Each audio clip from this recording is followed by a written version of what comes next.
We're going to continue our study of Romans. Last week, just a couple things I want to touch on before we move on with the finish off chapter 8.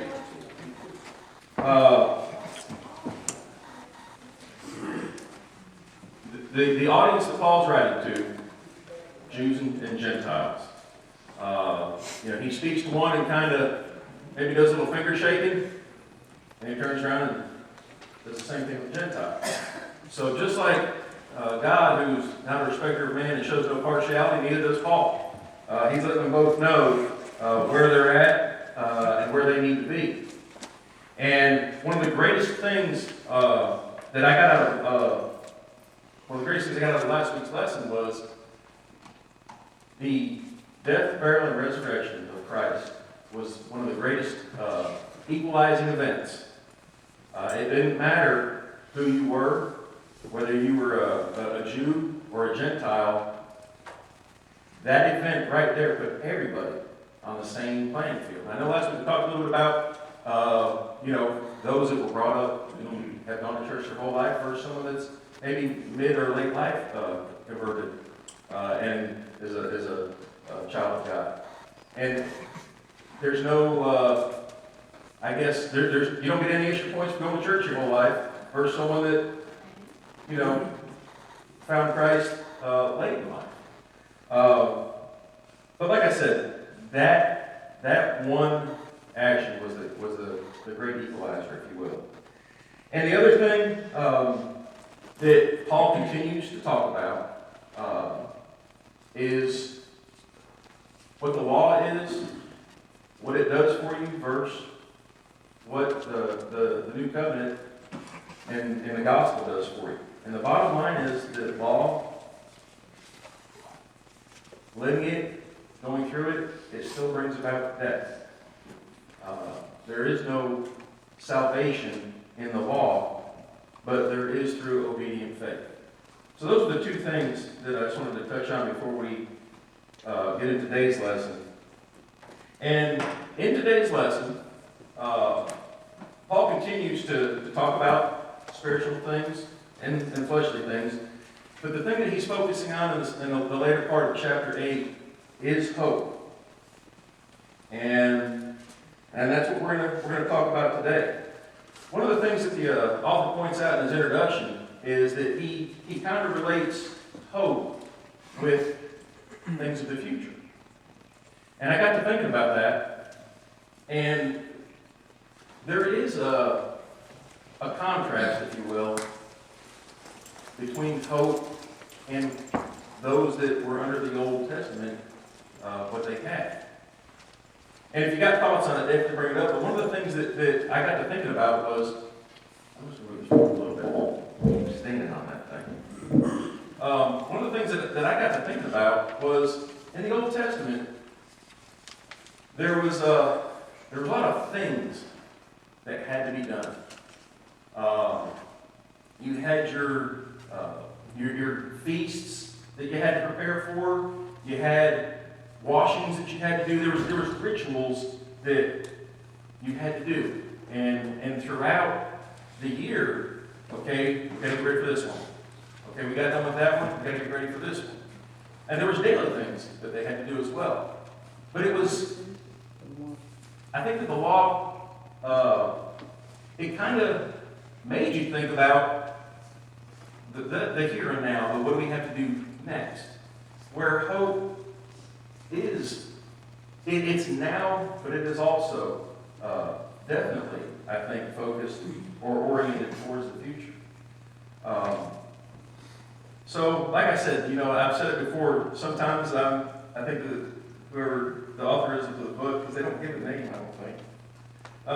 Sometimes I'm like, yeah, I'm on board with you, and then sometimes, and there's something in here I'm going to ask y'all about, because I really don't get it, where I'm wondering where he's coming from. But that was really good.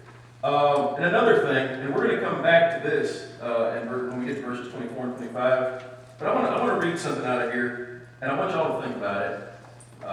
And maybe I have a different take on it. Actually, I definitely have a different take on it. But anyhow, Jesus of Nazareth raised no armies. He rode into Jerusalem on a donkey, not a steed. He led no battle, stormed no city, donned no armor, brandished no sword. Jesus came through the weakness of the cross. Neither the Romans or modern day America understands the power inherent, and he says inherent in the committed weak. I'm going to say that I would like to say that I don't think the Romans back then or modern American day understands the power of the cross. And we're, like I said, we're going to come back to that when we touch on verses 24 and 25. And the last thing, he finishes up, and this is the point that I was making when we started this class this morning. Jesus of Nazareth brought into being a new people, a people neither Jew nor Greek, a third race. I don't know about a race, but the bottom line is, and as I said it before, when Christ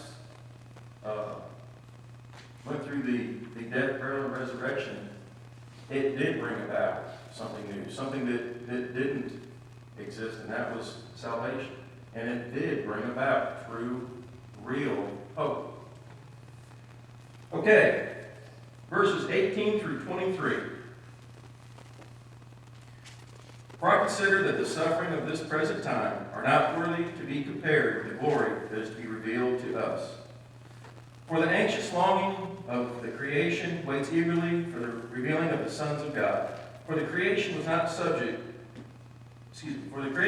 was subjected to futility, not of its own, but because of him who subjected it, in hope that the creation itself will also be set free from its slavery to corruption and to the freedom of the glory of the children of God. For we know that the whole creation groans and suffers the pains of childbirth together until now. And not only this, but also we ourselves, having the first fruits of the Spirit, even we ourselves groan within ourselves, waiting eagerly for our adoption as sons, the redemption of our body.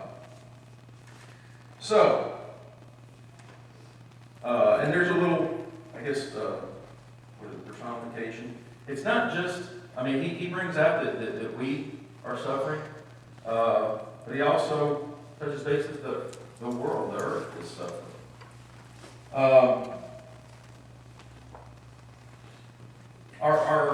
Our lesson asks the age-old question, and it's a good question. Basically, why do bad things happen to good people? Why do good people have to suffer? It's been a question that I'm sure you've asked yourselves. A bunch of people have asked it. There's been books written on it. What is that one? Why do bad things happen to good people? There's a book on it. I've not read it, but it's a legitimate question. When you read Job, he had to have been a good. He was a good guy. God had blessed him. And all those bad things have to happen to him. And the bottom line is, we are in a world of sin. And where there is sin, where there's justice, there's suffering.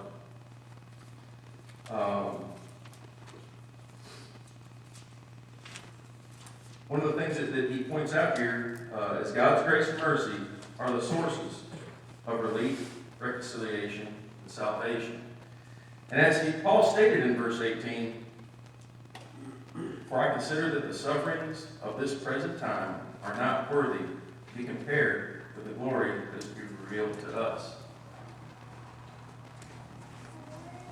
I think that there's an expectation that we as Christians do need to have. And it's not just a mentally healthy attitude to have. There's no doubt that there is suffering in this world. You don't have to look far. You don't even have to turn on the news to know and see or be aware of the suffering that's in this world today. Whether you're a student, whether you go to work full time, or whether you've done your time in the working world and you're enjoying retirement years, there's things that happen in life, and there's things that aren't fair in life. And I think that the message that Paul's trying to share is we have hope. And the one thing that is within our power is, what do we focus on? Do we focus on the bad things in life, the sufferings, the frustrations? I could stand up here and spend the next 45 minutes telling you why my job is so frustrating. In fact, we could probably go past the last time, and I could go into the 11 o'clock hour and tell you why my job is so frustrating. But parents, we have had and or will have frustration with our kids. And why? When we do such a good job parenting, we do everything right, we do everything perfect, and they still do this. And great, yes, absolutely. But I think that one of the things that we do need to do as Christians is not focus on what makes us frustrated or our sufferings that we do endure in life. The bottom line is, they're there. We've got them. And I was watching, I can't remember what show it was. Leonard and I were watching TV. But someone said, someone hit a hard time. And the response was, it's not what happened, it's what you do with it. And we've heard that before, but do we grab onto it? Do we hold on to it? And the question or I guess the answer to that is within us. What do we do with it? And it is very easy, because there is such a great deal of frustration or suffering, true suffering in this world. What do we do with it? And you have within you, it's your decision. When the world was set in motion, everything was great. Crops grew and they produced. There wasn't a bunch of pollution. There wasn't a bunch of inner fighting and strife. And the world was at peace, and so was man. And man was at peace with God. And then came sin. And after sin, well, right off the bat, we had a murder. You had to work the land now, because it wasn't going to give you what you wanted without the work. But that's what sin did for us. It brought all of what we have to deal with now in the life. But Paul's message is very clear in this first group of verses. What we've got now isn't even worthy to be compared to the glory that we have. And if we choose to grab onto that hope, to latch onto it, not just for a day or two, but to that being the foremost of your being, it's going to help you through life. And he also points out, or the author points out, what do we have to help with maintaining that hope? And it is, where did it go? Well, it's in here somewhere. But we do have a relationship with God. We talk to him through prayer. We read his word. We come here together to hopefully encourage and uplift one another. These are the things that we do have to help us maintain and keep that hope alive every day. And if you don't do any of that, if you do your own thing and don't keep God in your life, if you pray once a week, when the opening prayer is going, okay, that's my time, I got to do my weekly prayer. If that's the one and only time that you pray, and if the only time that the Bible gets opened is when Billy says a verse and you try to find it and read along with him, and if the only uplifting that you get is once a week, and you're not doing any uplifting during the week, how will I be hope? And that's something, that's something that I look at for myself. How often do I read the Bible? How often do I pray? Because everyone's different. I really do enjoy reading. And I think I get more out of that than anything. I have a very difficult time praying. I don't know why, I always have. I talked to my mom, and that verse about pray without ceasing, bless her heart. That woman prays all the time. I never understood, I will say this though, I never understood growing up her letting us know how she prayed for us daily. And I will say that having kids did change my life. And as they got a little older, I have found myself, that is one thing that my boys have done for me is, before I didn't pray every day. I didn't.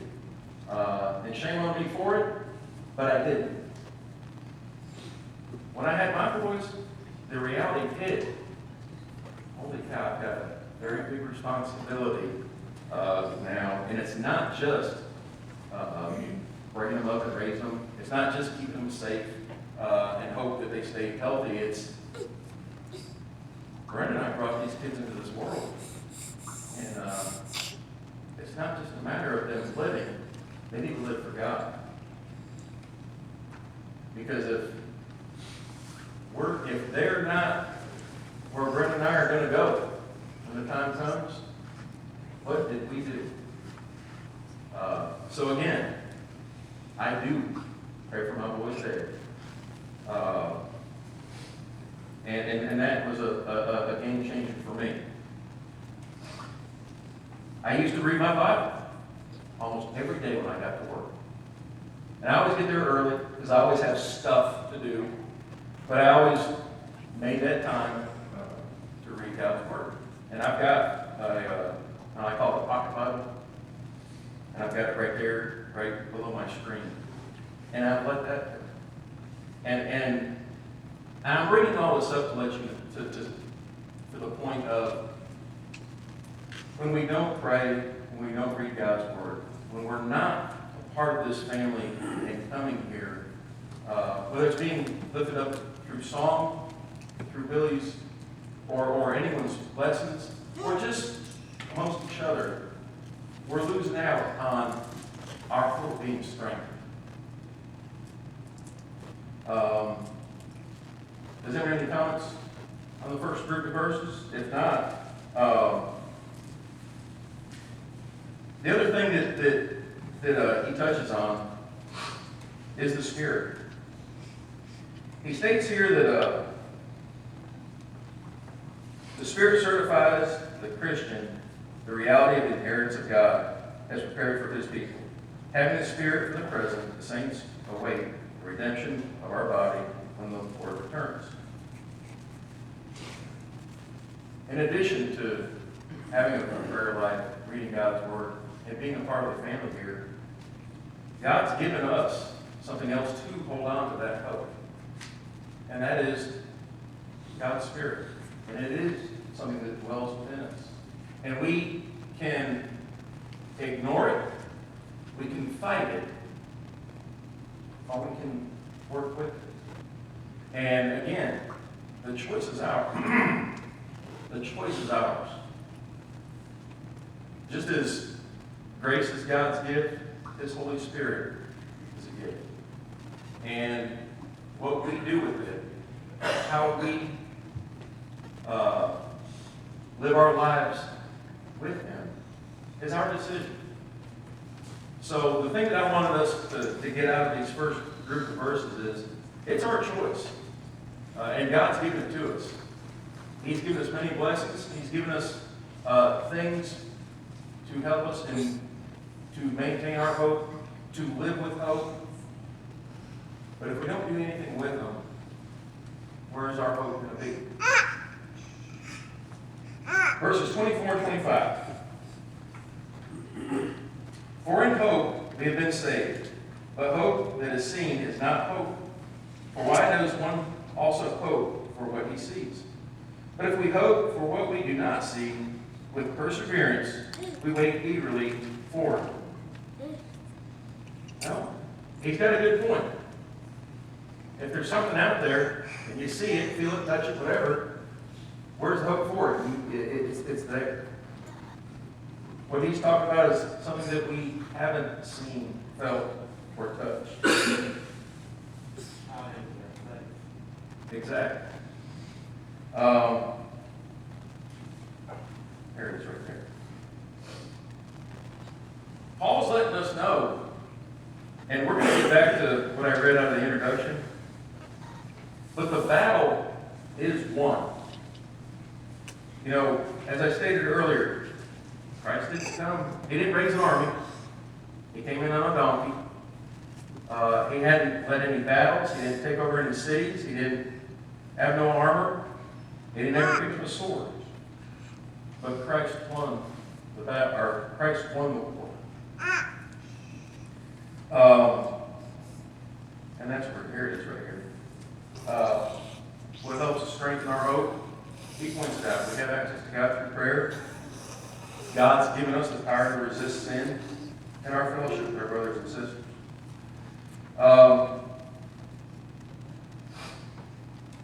And something else that he's given us, or given us the opportunity of, is knowledge.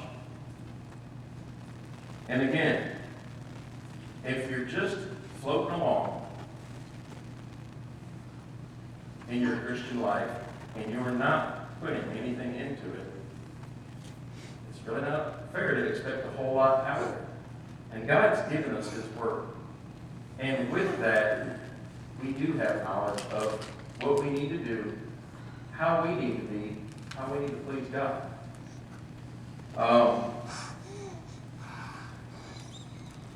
And another thing that he pointed out, and I know that I get off, maybe I get off subject a little bit here.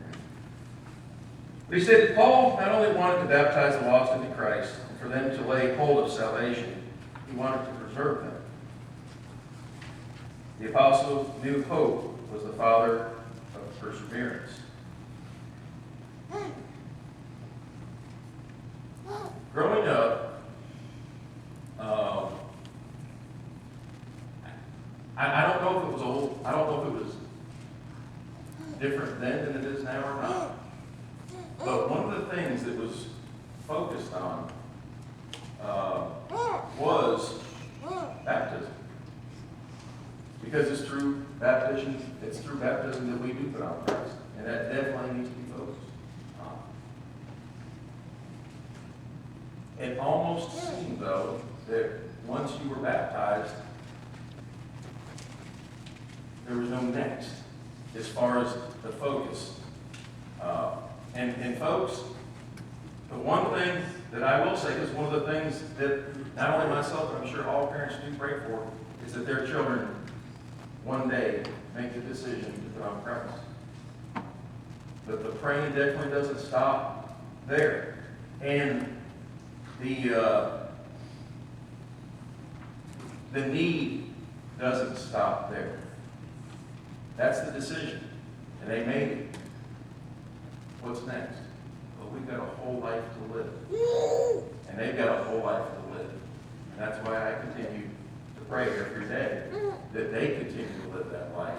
That I continue to live that life. That Brent and I both. But I thought it was interesting that he pointed that out. And it made me think as well of the same thing. But I want to get back to what I read in that introduction of Christ not raising any armies. He never donned armor, he didn't pick up a weapon, he didn't win any battles, he didn't take any over any cities. But yet, Christ won the war. How did this happen? And I'd like to know your thoughts of what does that mean? Because I've got some personal experiences that, and it didn't just happen studying this lesson, but it did. I mean, the light bulb went off in my head of some other things But what does it mean that Christ didn't win the battle or won the war, but never picked up the sword? What war did he win? You started off with one of the bad things happened to good people. We all know Jesus was a good thing. Dying on the cross is a bad thing. He's our example, and it starts right there. Any of us pray that we can influence other people that are in our lives to live for Christ. And if we pray that fervently, that the best option when you touch them the most is when you go through something bad and you follow Christ's example.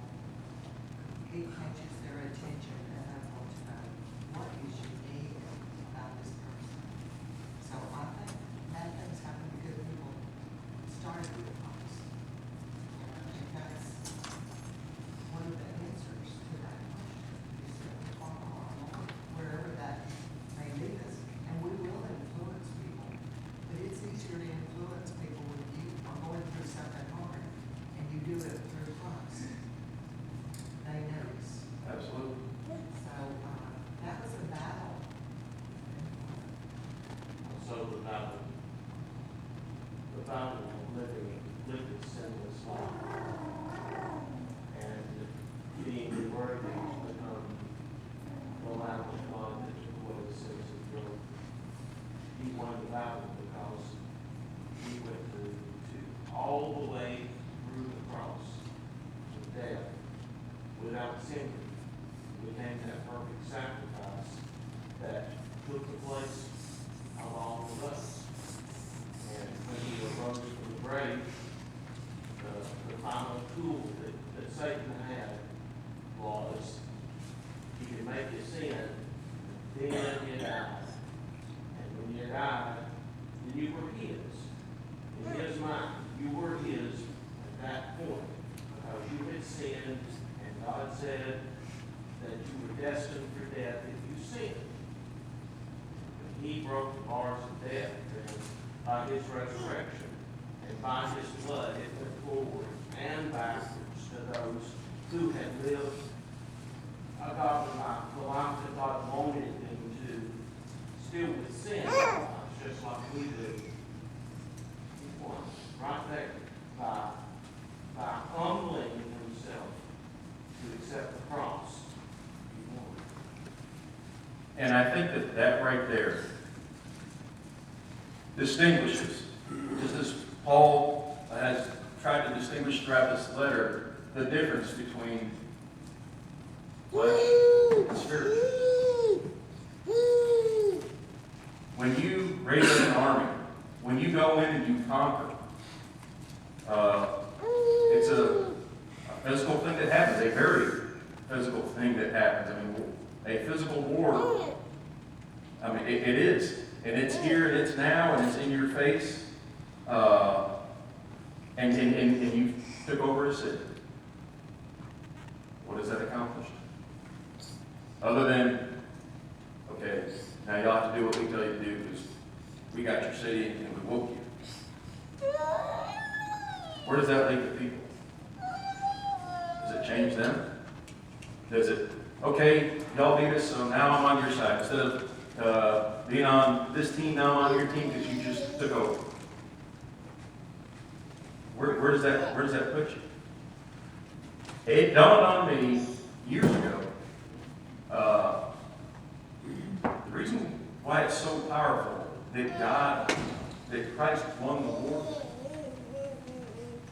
and although it says that it was done in weakness, it was done in strength. Because he didn't have to do it. And what you said is true. It was, that was, I don't know what word to use. Going through death on the cross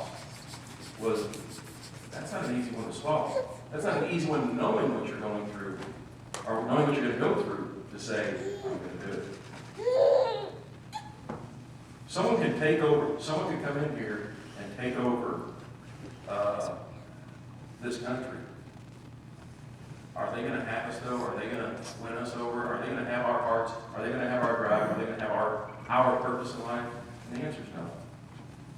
And that's why Christ did win the war. He beat death, the weapon that Satan had to win with. Because without salvation, the devil does win. But it was because Christ doing what he did, he did win.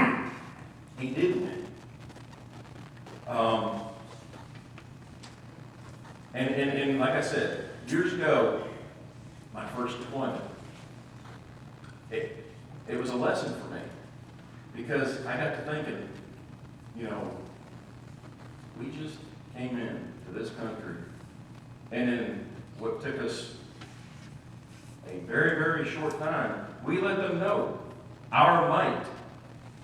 And we could force, well, we did. I mean, we woke them. Did we win them? And the answer is no, we didn't. And what, quite a few years later, have we won them? We have. And that's it. God's given us, He's given us hope because He's already won. And whatever you do physically in this world, you're not going to win the battle because it is already won. And no might, no anything that you do puts you on the winning side because you did it. And I just thought it was, and later on, I think Jennifer Trace came up with let's win the hearts and minds. Okay, that was a start. That was a good idea. I just don't think anyone realized how long it takes to win the hearts and minds of those. And it was a little eye-opener on my second deployment, because my first one, I wasn't around nice people. It was not, it wasn't a good environment. But my second one, I got to work with people, and I found out that they're not a lot different than us in that they want a decent job, they want to make a decent wage, they want to provide for their family, they want to retire, they want their children to be brought up the way that they felt they need to be brought up. Now, I was able to talk to some folks about their religion, which is a no-no over there. I wasn't supposed to do that, but I just, now their religion is different. And I will say, and I had some good discussions, because predominantly it was Muslim, and it's interesting what some of their takes are on their own religion. And I know that Billy has done some lessons on it, but I did ask him, I said, if there was Billy just talked this past Sunday night, last Sunday night, about the Restoration Movement. And I got pretty close to a couple of folks over there I was working with, and I thought, I said, y'all understand that if y'all had a restoration, a movement of sorts to rekindle the fire of y'all's faith, y'all be coming after us, that's what the book says. Which, he disagreed with me all, but the bottom line though is, and what I wanted to point out to you is, the greatest war ever, and the greatest battle ever, Christ did win. And it is what gives us the hope that we have today.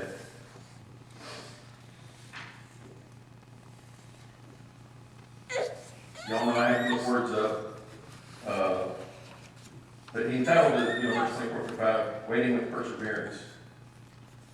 So, okay, I kind of got an idea what I think perseverance is, but what does Webster have to say about it? Perseverance is doing something despite difficulty or delay in achieving success or a goal. As I was saying earlier, we can pick and choose how we go through life.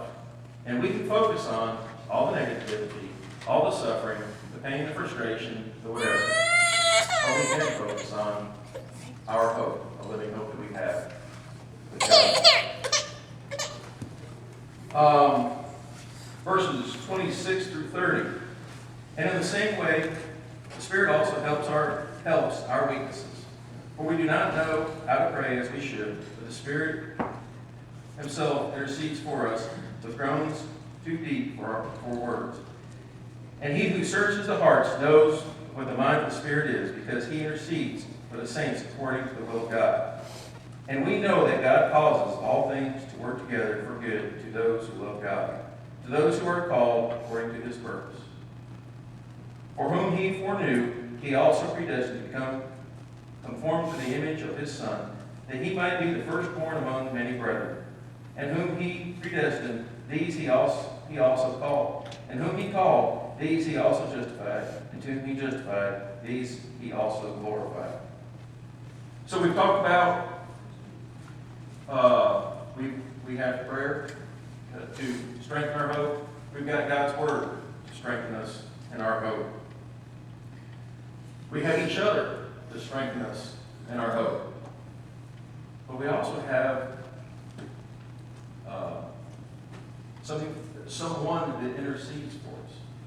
We have the Holy Spirit who intercedes for us. We've got Christ who intercedes for us. So,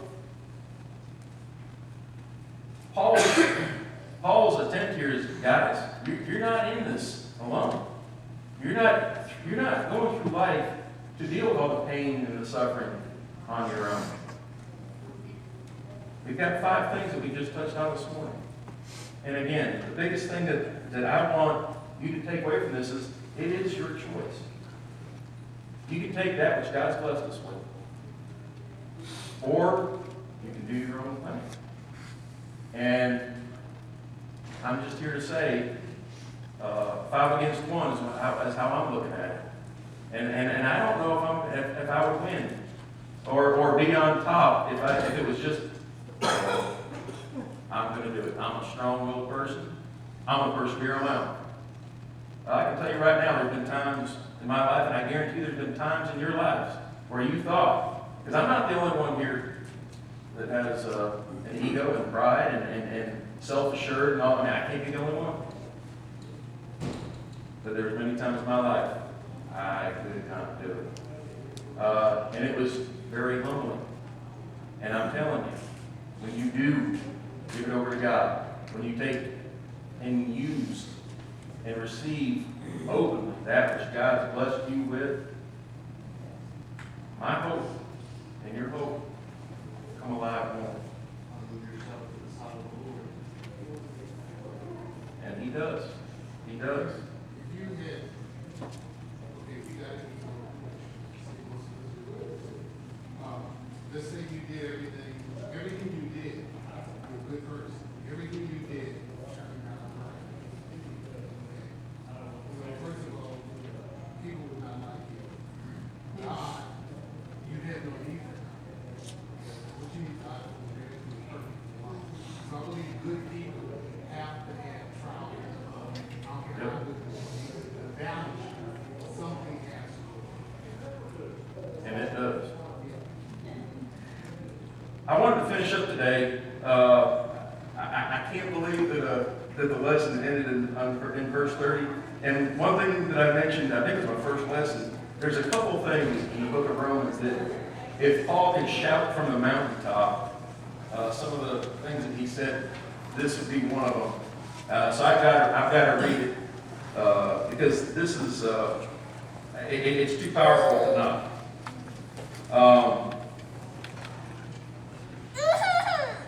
Actually, well, get close.